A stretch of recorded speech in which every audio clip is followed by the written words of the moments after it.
नमस्कार दोस्तों। आज की वीडियो किसान भाइयों के लिए है। राजस्थान किसान सम्मान निधि से संबंधित है, क्योंकि 22 तारीख को छठी किस्त आने वाली थी किसानों की। जो सीएम किसान निधि योजना है जो राजस्थान में मिलती है, हजार के 3 बारी मिलती है वो, और जो वो पीएम किसान निधि है उसकी तर्ज पर मिलती है। पीएम किसान निधि के 2-2 हज़ार रुपये 3 किस्त मिलती है, वो नहीं आ पाई। क्यों नहीं आ पाई इसका मैं इस कारण बताऊंगा इस वीडियो के अंदर। वीडियो अच्छा होने वाला है, लास्ट तक देखना। चैनल को सब्सक्राइब जरूर कर लेना। चलो शुरुआत करते हैं कि राजस्थान में हमारे किसान भाइयों के मन में पिछले कुछ दिनों से एक ही बड़ा सवाल है कि मुख्यमंत्री किसान सम्मान निधि की छठी किस्त जो कि 22 अप्रैल को आने वाली थी वो आखिर क्यों रुक गई। क्या ये पैसा अब नहीं मिलेगा? क्या कोई नई तारीख आएगी?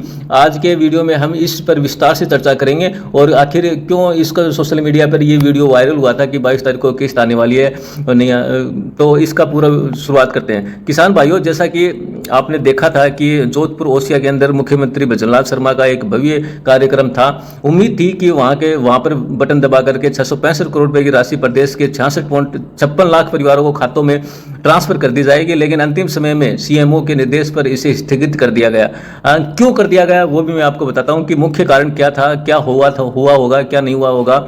इसका कारण मैं बताता हूं कि एक तो डीबीटी पोर्टल और बैंक सर्वर के बीच में ऐसा कोई सिंक होने में कोई प्रॉब्लम या तकनीकी कारण आई होगी जिसके कारण ये पैसा रुक गया होगा। दूसरा है डाटा शुद्धिकरण। डाटा शुद्धिकरण ये है कि 9 लाख परिवार ऐसे हैं जो अपात्र घोषित हुए हैं। हाँ दोस्तों, आपने सही सुना है कि छटनी कर रही है सरकार और 9 लाख परिवार ऐसे हैं जो अपात्र घोषित हुए हैं। क्यों ये क्योंकि एक जन आधार कार्ड है, ठीक है, उससे 4-4, 5-5 जने आपको ये पीएम किसान निधि ले रहे हैं, ठीक है। लेकिन राजस्थान सरकार ने ऐसा बंद कर दिया गया है। अब उन तीनों को ही नहीं मिलेगी। अगर 3 ले रहे थे, तीनों को नहीं मिलेगी। अब उस परिवार में केवल एक को मिलेगी, वो भी उसको कागज को 2 को हटाएगा तब मिलेगी। अगर वो चाहता कि 2 को मैं नहीं हटाऊँ, 1 को तो मिले, नहीं भाई, जा करके आपको पहले उन 2 को हटाना पड़ेगा, बाद में 1 को मिलेगी। अगर आपके डॉक्यूमेंट एक हैं, राशन कार्ड एक है, जन आधार कार्ड एक है, अगर आप 2 बंदे 3 बंदे, अगर आपकी वाइफ अगर दूसरी जगह से ले रही है, अगर जन आधार एक है और आप दूसरी जगह से ले रहे हो दूसरी ज़मीन से, तो वो नहीं मिलेगा, क्योंकि एक जन आधार कार्ड से एक ही मिलेगा। डाटा फैच होता है वहाँ पे, उनको सब कुछ पता होता है, ऑनलाइन चीज़ है सारी सब कुछ। उन्होंने ऐसे करके 9 लाख है पात्र परिवारों की किस्त रोक ली गई है। अगर आप भी चाहते हैं कि हमें भी ये कोई दिक्कत नहीं आए तो दोस्तों और बाकियों की हटा ले और एक जन आधार से एक ही चालू रखे। अगर आपको लेना ही है, आपका परिवार अलग ही हो गया, आपने अलग ही घर बना लिया और लेकिन ज़मीन पड़ी है वो उसमें दोनों भाइयों का सिर है, तो दोस्तों आप पहले राशन कार्ड बनवाइए, फिर जन आधार कार्ड बनवाइए, फिर उसको जा करके प्रस्तुत कीजिए ब्लॉक में कि हम अलग अलग हैं, ये हमारा राशन कार्ड है या जन आधार कार्ड है, और इसको चालू कीजिए, तब जाकर वो चालू होगी, अन्यथा नहीं होगी।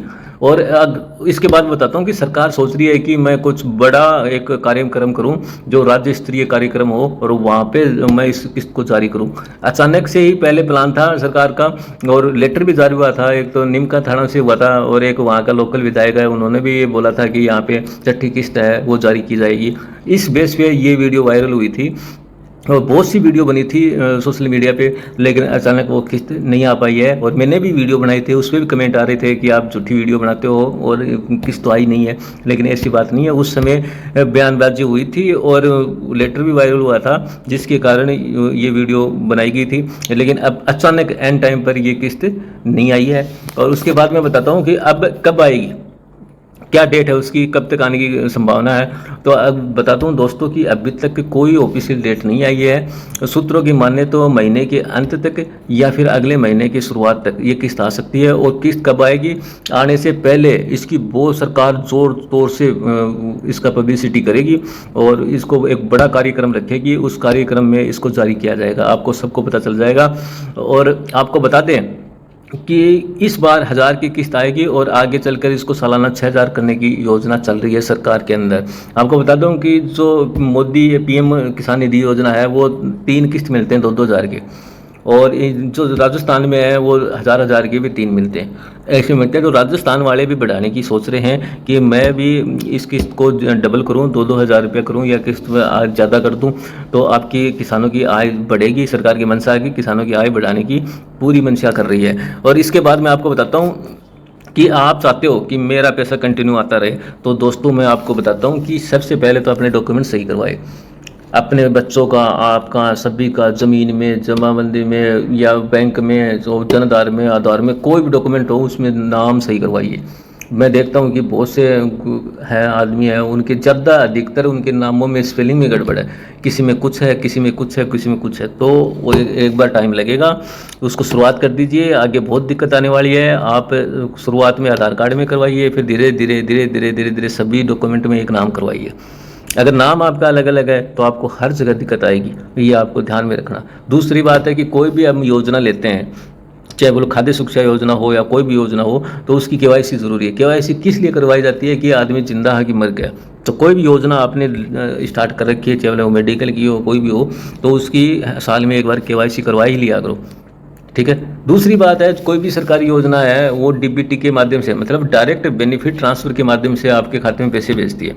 तो आजकल बहुत से लोग हैं, बहुत सारे अकाउंट खुलवा लेते हैं, ठीक है। तो वो अकाउंट कौन से अकाउंट में आती है, कौन से अकाउंट में नहीं आती है, ऐसा अकाउंट आपने एयरटेल पेमेंट बैंक का अकाउंट खुलवा लिया चलते चलते, तो उसमें डीबीटी एक्टिव हो गई, उसमें जारी है और वो बंद पड़ा, आपको पता नहीं है, ठीक है। तो दोस्तों ऐसी बात नहीं है, आप डीबीटी करवाओ, ऑनलाइन जा करके भी हो जाती है। डीबीटी करवाओ और उसमें पता होना चाहिए कि आपको इस अकाउंट में हमारी डीबीटी चालू है, तो उसी अकाउंट में पैसा आएगा। तीसरी बात है, अगर आपने ये पीएम किसान निधि ले रहे हो तो आपको लैंड सिटी वेरिफिकेशन भी करवाना जरूरी है। क्यों करवाना जरूरी है? क्योंकि आपने योजना चालू करवा ली, पीछे से ज़मीन बेच दी आपने, इसलिए आपकी ज़मीन का भौतिक सत्यापन करवाना जरूरी होता है। लैंड सीटिंग करवानी पड़ती है, डीबीटी ऑन रहनी चाहिए, केवाईसी ऑन रहनी चाहिए, तभी आपको पैसा मिलेगा। और आपको बता दूं, एक जनआधार से एक को ही पैसे मिलेगा, ये पॉइंट नोट कर लो। और अगर आप इस चक्कर में फंस चुके हो तो उसको सही करवा लो समय रहते हुए। इसके बाद मैं आपको बताता हूँ कि किसान भाइयों, सरकार की तरफ से पूरी तैयारियां हैं, पात्र किसानों को लाभ जरूर मिलेगा। जैसा ही नई तारीख आएगी तो आपको सबसे पहले मैं इसी चैनल पर आकर के सूचना दूंगा और पूरी डिटेल बताऊंगा। और तो चैनल को सब्सक्राइब जरूर कर लेना, और इन्फॉर्मेशन अच्छी लगी तो लाइक कर देना, शेयर कर देना। और हमारे चैनल का नाम है राम डिजिटल सेवा। थैंक यू, धन्यवाद।